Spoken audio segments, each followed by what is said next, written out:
We all remember in November 4th and the rather transformational election, but did you know there was also an election behind closed doors that began November 5th? Tell us about that, Ethan. I think actually that election began at about 8:01 on November 4th, but the election that he's talking about, of course, is the election for leaders in both bodies. Republicans took over the Senate, whole new band of leaders that are going on.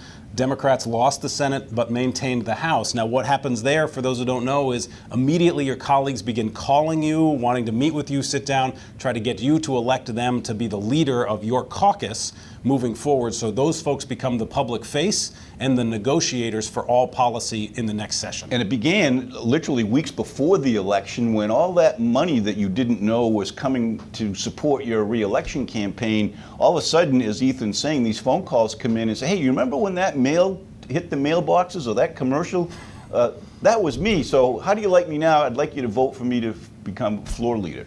All of that aside, what's about to unfold now is how the House and the Senate and the legislature and the governor build their, shall we say, camaraderie to set public policy in the next session of the legislature that begins in January. What do you think we can see? Well, on the Republican side, very interesting. The three leaders that they've chosen to lead the Senate, very conservative members of their caucus: Mike Thibodeau, Andre Cushing, Garrett Mason. These are folks who have certainly sided with the governor on almost everything that he's asked for, sustained his vetoes every time. Very conservative folks. So I think that caucus said, we are in with the governor. We want to get this guy's agenda through.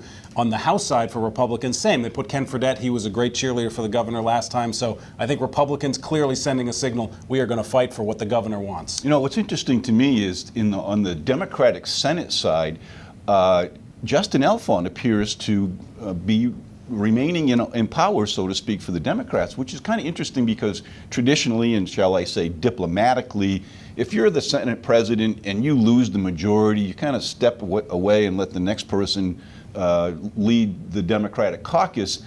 In this case, Justin is going to hang on to his job, it appears.